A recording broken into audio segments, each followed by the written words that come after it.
probably, I want to say my daughter took me out, her and her friends and my friend. We went to a nice restaurant and we had nice food, and I just kind of spent with friends and family.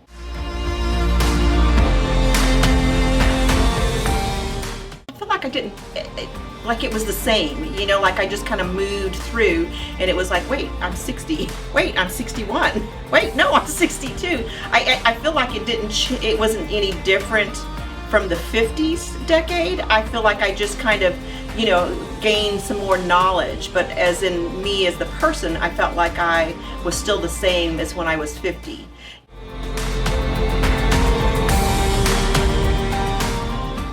Yeah, I mean, birth of my kids were always positive. You know, I have 3 kids, and then the birth of my grandkids. That, you know, that's always fun. I go see them every year.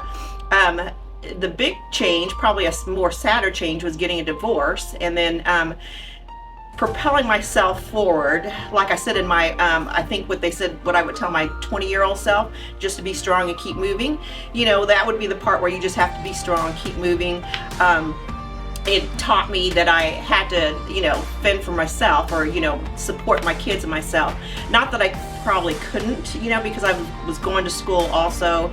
I got my bachelor's degree, and then later in life, a lot later, because I wanted to wait for all my kids to get out of school, the youngest one being the last one, I think just not recently, but at least 15 years ago. I can't remember how old she is anymore, but I got my master's degree. So that was actually a personal goal for me, to get my master's degree. I wasn't planning on really doing anything with it. I have a nursing degree, but I got it in MBA in healthcare. So that was like another big step for me, that I finally made it to there and achieved that. So that I was just pretty much just proud of myself that I did all those things while I was single and with kids.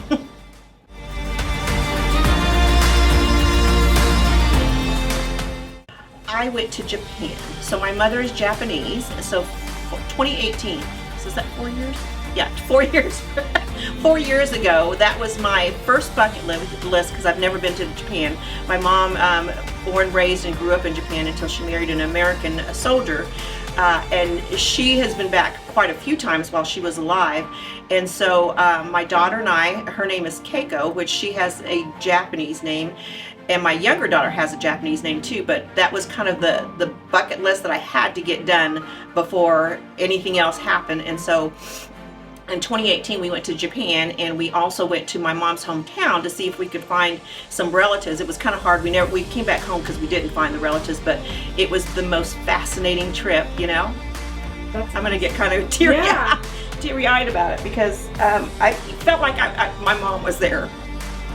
You know, we went all the way to Hiroshima, and we sat there and spent a day and a half in Hiroshima just to see Ground Zero, and hear about all the things that happened with World War II. I want to go back just because it was just fascinating, you know, and I kept telling my daughter, I said, I'm going to have to come back here and live, but, you know, that's probably not going to happen. But I would love to go there and stay for a couple of months.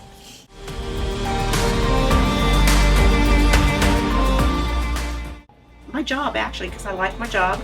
You know, I take care of, well, I'm a manager. I don't actually take care of them. I work in a specialty clinic. I love the people that I work with. I love, you know, kind of going through the clinics a lot of times and seeing some of the kids and just being with those people. So I kind of get up thinking, you know, another day, we got to get there and help the kids. You know, it's a clinic that has a lot of specialty care kids, so they have some, you know, issues, chronic diseases and stuff like that. So there's a bunch of different clinics that I manage.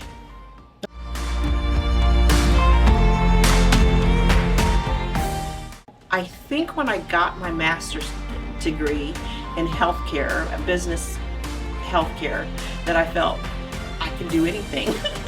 I have a master's in business. I could do business if I wanted to. I could, you know, stay in healthcare, and I kind of felt very confident that, you know, if I wanted to, I could go do something else, and it doesn't have to be in healthcare, because I've been a nurse for 35 years, I think, and I felt like having that would give me not the strength, but, you know, the sword to kind of go through and try to do other things.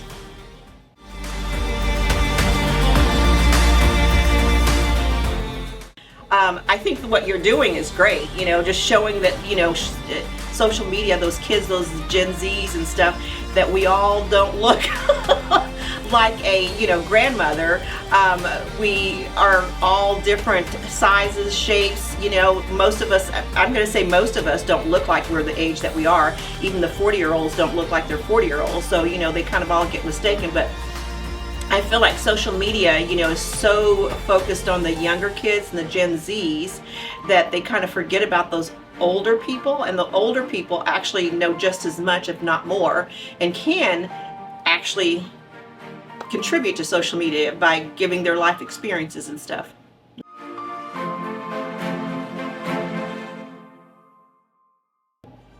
I don't think they've actually changed. You know, I still feel like I have the same ambitions and drive that I had when I was younger. You know, maybe going about it a different way is more how I would probably achieve, you know, say that I've changed is how I might, you know, try to get to that goal instead of the way I did when I was like 20 and 30s getting to the goal.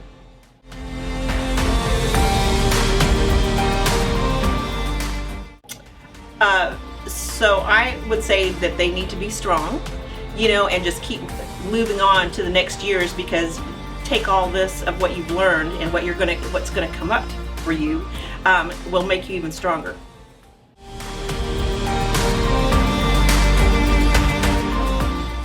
I think, like I've told you before, that to get myself out there, you know, I kind of felt like I have been like inside myself for such a long time.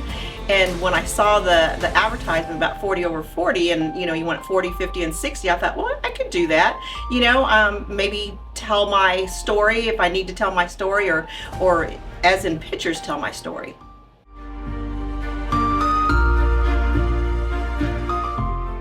Felt like the first part of the experience was kind of nice. You felt glamorous, you know, like maybe the models that they do that you never get an opportunity, but you kind of see them, or just having like your glam squad.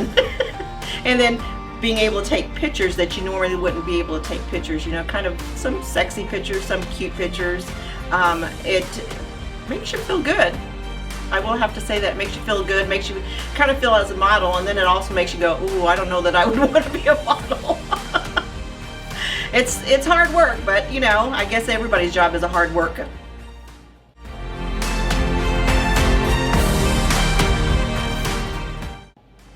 No, I had fun. Good. It was a great experience. You know, it's a different experience. I had fun, and you know, it was fun kind of trying to figure out what I wanted to wear up into it. I did get very nervous about it, you know, and I thought, well, why am I getting nervous? Nobody's going to really see it right now.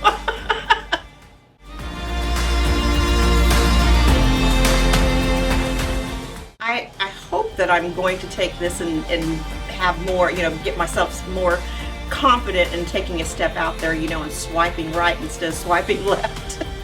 And not getting into cars with good-looking strange men. Yeah, only certain ones. I'll be a little bit more, what's the word, cautious now.